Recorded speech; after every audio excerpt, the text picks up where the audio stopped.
killer clowns from outer space. Plus, people with nut allergies, beware. The peanut butter falcon strikes again. That and more on today's episode of The Real Review. So stay tuned. Welcome to The Real Review.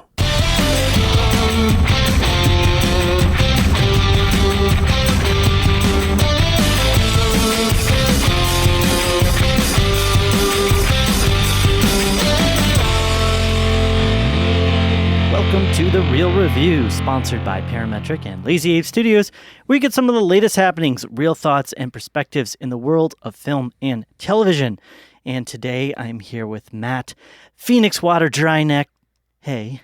Wow. Yeah, it's a long one. Okay. Everybody, I'm here with Joel Peanut Butter Cup Cunningham. Peanut Butter Cup.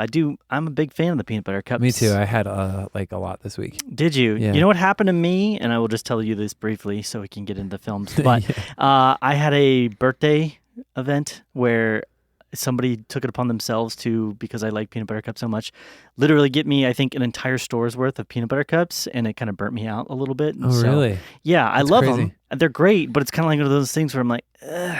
We got some from our neighbor, and I was like, I don't ever eat them usually, like unless they're just randomly around. I'm like, I'll have one. They're so good. I will say they're not the most, if you get the cups, the actual cups, they're not the most easily to eat because they end up inevitably getting your hands all chocolatey and everything, but they're very tasty. We put them in the freezer. Oh, that's a good idea. Yeah. It's good stuff. Awesome. Well, anyway, getting into things. So I don't know if you recognize my nickname for you there, but that was actually a play off of a character from a film we are going to be talking about today called The Peanut Butter Falcon. So I will tell you a little bit about that character once we get to him. But right on. Matt, before we get into doing some actual film review and discussion, why don't you give our listeners some ways to get connected to the podcast? Absolutely, Joel. Thanks for calling me in on this one. Yeah, so no what worries. I'm thinking is, everybody, if you want to get connected with us, this is how you can do that. And you can do it a number of different ways, but one of them is through our website, where you can actually connect to all of our other auxiliary ways to be connected, but namely the social media platforms, whether it be Facebook, Instagram, Twitter, all those things at Real Review Media. And then also feel free to reach out to us on our email, realreviewmedia@gmail.com. And youtube.com/The Real Review. And that's how you can do that. Reach out to us and let us know what's up. If you agree with our reviews, disagree with our reviews, and if you want to hear a review for something special, whatever. Yeah, that's a good way to put it, Matt. So Matt and I tend to look at things a little similarly but different. We both review films, but we give them our sort of two perspectives. Matt tends to be a bit more the fan perspective, whereas I tend to be more of the critical and the analytical perspective on films. And we put those together to kind of give you the whole thought. Not that The whole either thought. of this is lacking. Yeah. It's just different sides of the coin, Yeah. I guess. So that's kind of how we do things, and we're always learning and watching more films and talking about them. And so we'd love to hear your thoughts, as Matt mentioned. Shoot us an email. But Matt, today we're going to be talking about two films. Indeed we are, sir. One of them a more minor release, one that's kind of a limited release, and then one that's a major, big release that people have been looking to for many, many months. Totally. So why don't we start with the big one? Let's do that. Let's start with the big one. We're talking about a film called It Chapter 2. Right on. Matt, why don't you get us right into this one? Let's break it down. Okay, so synopsis. 27 years after their first encounter with the terrifying Pennywise, the Losers Club have grown up, moved away, until a devastating phone call brings them back. Directed by Andy Muschietti, who did the first one as well, written by Gary Doberman, Stephen King, based on the novel by all the fun stuff. Additionally, you have Jessica Chastain, James McAvoy, Bill Hader, Isaiah Mustafa, Jay Ryan, James Ransone, Andy Bean, Bill Skarsgård as Pennywise, and all the young Losers Club as well. Yep. It Chapter 1 was, I can't remember exactly for you. I think it may have been, but it was on my top 10 of last year. It was not for me. It was not. I don't believe. Or not last year, 2 years ago. Yeah. Yeah, 2 years ago. I really, really liked that. I thought it was great because it wasn't just a horror movie, you know? It was more than that. It had the kids were kind of the focus of it in their group, and the friendships and all that stuff kind of that have grown through, and the hardships that they had to work through together. It was like a summer adventure horror film, like in the vein of Lost Boys, which even in this film there's Lost Boys poster. poster. Lost poster. Right. Yeah. That's but true. I think updated to a more relevant, style. Yeah. Stranger Things has been made as far as comparisons are concerned, just not as It's way more intense than Stranger Things. Let's just say that.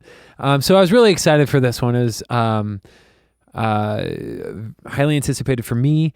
and been looking forward to it for a little while to get the concluding chapter. And I ended up just liking it a decent amount. Yeah. I didn't love it Yeah. like I loved the first one. Mm-hmm. And I've been thinking about this for a couple of days now, and I can't necessarily put my finger on one exact thing, but maybe several little things that kind of kept me from really loving it. But let's start with the things that I liked. Cool. And then you can kind of chime in and start off kind of where your thought process is on it. Sure. First of all of the adult actors, as in the older versions of the kids from the first movie, brilliant. Everybody talks about Jessica Chastain, Bill Hader. Bill Hader specifically is getting a lot of praise for this movie, and rightly so. He's fantastic. Mm-hmm. But also James McAvoy. But my favorite, to be honest, is the guy who plays Eddie. James Ransone. James Ransone. Yeah. Like, he just has, like, I looked at him, I was like, that is him. Like, that is that kid as a grown-up. Yeah, like, how did they do that? And, like, he's talking, everything's, like, like, spastic like he is. Yeah. And he's got one, like, hilarious kind of scary scene, like, later on in the movie, it involves a bathroom and a knife. I was like, weird musical. I was like, what? Oh, that part. Yeah. I thought you were talking about the musical. I was like, what in the world is happening right now? But yeah, anyways, funny. Anyway, I just really liked him in the movie. Everybody else did fantastic. So not to detract from anybody else, but I loved everybody else. Also, makes me slightly weary of eating fortune cookies in the future. Additionally, I really liked. I liked a lot of the effects, but not like that's kind of both positive and negative. There was some stuff that I had some issues with. Yeah. But overall, I thought it was I feel like this movie is good as the companion piece to the first movie. Like, this is harder to like stand alone on its own movie. It's gotta complement and tie in to the first one, I think, to really get that thing. So, but I really, really liked it, and I think all those things play a big part of it. I like the way they ended it. Didn't love it, but I liked what they did.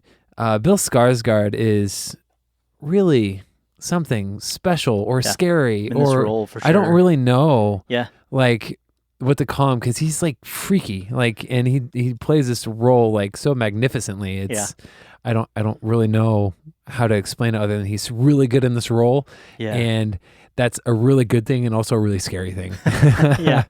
I would agree with pretty much everything you're saying. I think one of the things that resonated the most to me was that it's a good complementary piece to chapter one. This one really has a sensibility and a feeling to it that the first one didn't have, which is this is kind of like, I don't want to say it's like the afterword or like the liner note. But it feels kind of like, because they spend a lot of time in this movie showing footage from even the kids and things that we didn't see in the first film about their time being children in Derry. Yeah. It really just starts to feel more of like, okay, this is just some like additional stuff that happens. It's like you read the whole story and then like, oh, and then now here's what happened in that time between. This is what happened after. To me, like if you want to find out where everybody ends up at, this is the way to do that. So that was both the strength and a weakness for me, because it was kind of like I could sit back and not take things quite as seriously with the first one, which is added to by the humor. Mm-hmm. The humor in and of itself was also something that was good and bad. Yeah. It was an unexpected positive at times. There was definitely, I think the humor was effective, and there wasn't a time where they did the humor and I was like, okay, that's just dumb. Mm-hmm. It all felt like it was fitting and good, and it was intelligently done, except for maybe one or two scenes, the one I'm talking about with the musical, Just Call Me Angel in the Morning and stuff. It almost felt like the weird thing is that they supplanted some of the more horrific, terrorific, like terror-causing, I'm not sure. Terror-causing moments for dramatically humorous moments, though. And that's where it kind of tiptoed. I didn't like that either. Negative. Yeah. I will second what you're saying about the actors, though. I think all of the actors did a tremendously good job with the roles they were given. A lot of them did a great job sort of representing the same characteristics of the childhood actors. I think visually it still did a pretty good job overall. There was never anything that felt overtly fake. Sure. But you could definitely tell with a lot of this stuff that they were really heavily making use of like the CGI and the computer graphics for a lot more of sort of the terror causing stuff. Horrific. I should just stick with horrific.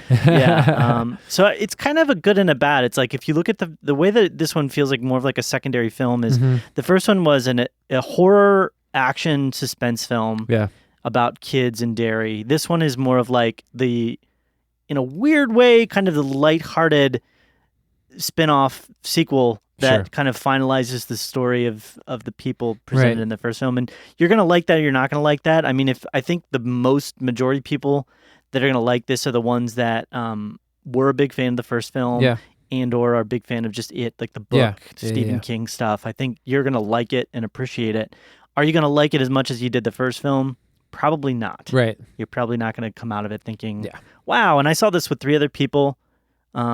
Actually 4, which is good because it's always good to see scary movies to me when I'm with other people. Moral support. But we can tip into some of the more negative stuff. Do you want to go there, Matt?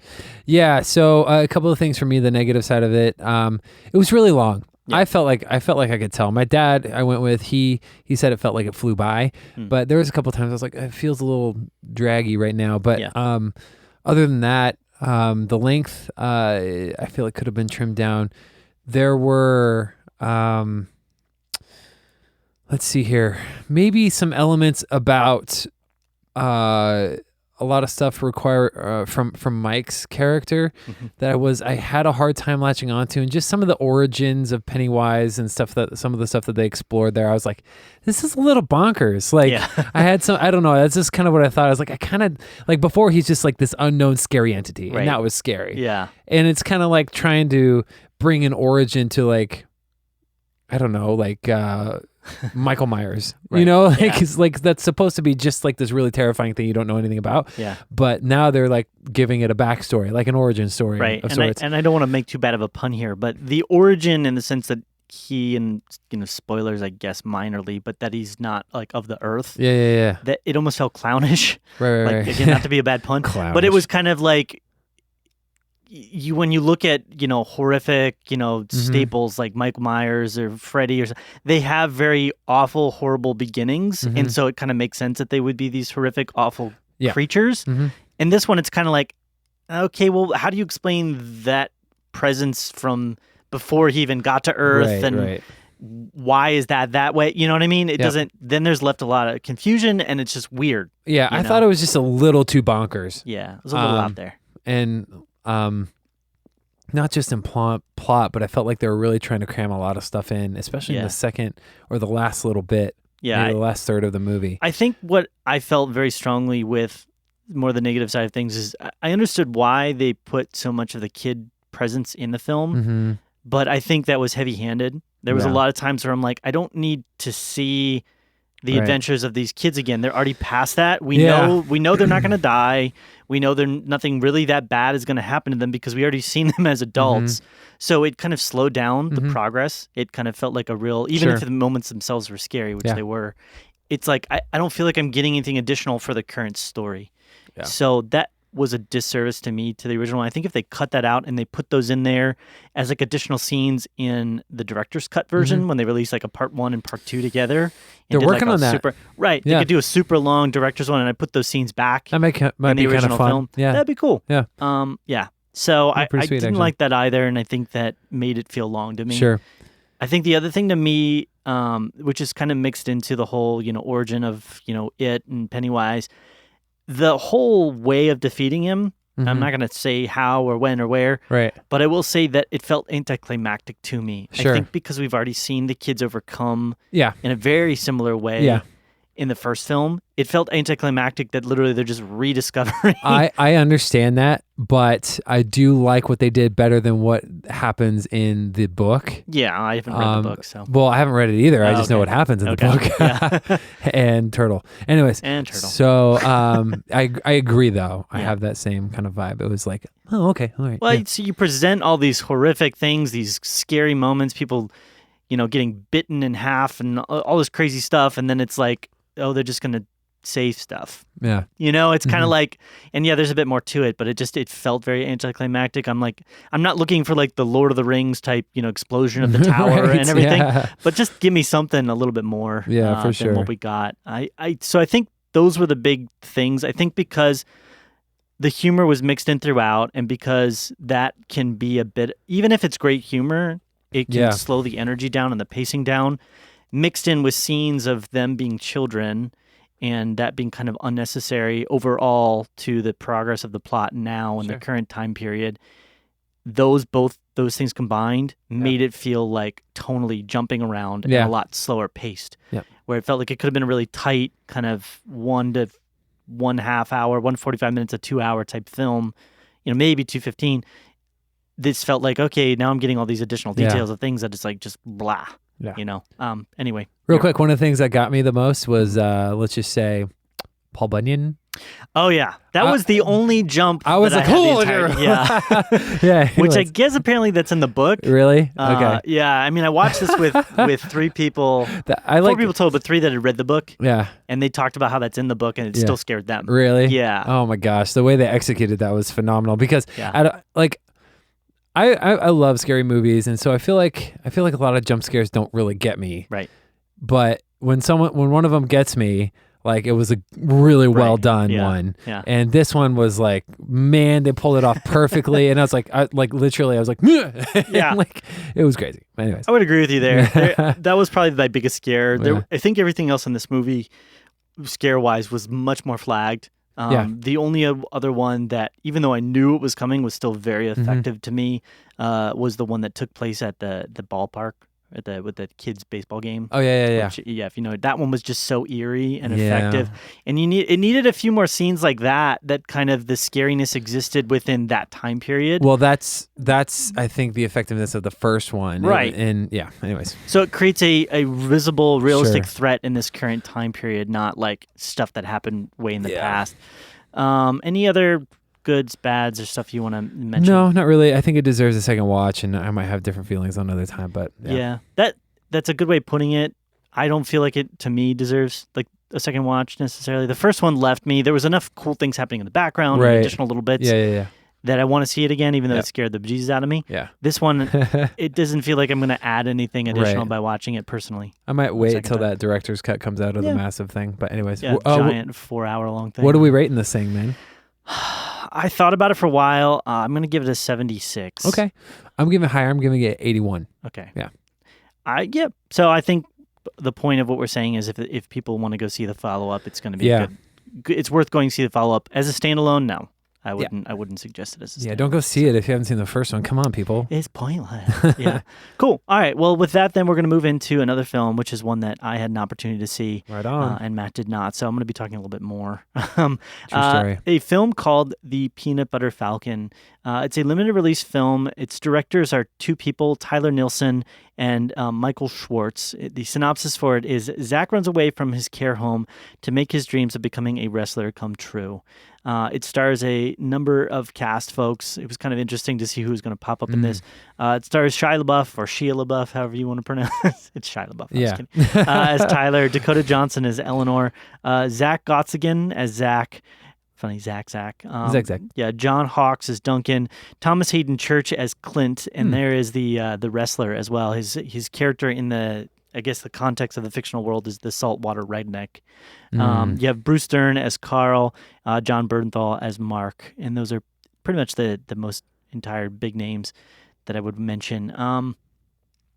The film was interesting. I'd been hearing really good stuff about it. Me too. Honestly, I've been hearing. Yeah, I mean, if you even look at the Rotten Tomatoes score, it's like 96% of critics and 96% of they're watchers. Both like super high. Yeah, so That's it's like rare. Most people that are going to see this are really having a positive experience, and I think I would land in that majority this time. It's one of those films that I don't know if you were somebody that checked out Napoleon Dynamite when it came into theaters, but I think it's one of those films that in a way it just kind of hit the right place at the right time. Yeah. It's not trying, I would think, to do anything controversial. Sure. The really cool thing about the film is it's really just trying to tell a simple story about a couple people and their transition from different stages Of life. And it's honestly the simple truth of it is it's about 3 people in particular that are stuck. And they found themselves stuck in it's like a dead end job or in a place where they don't want to be or dealing with things from their past.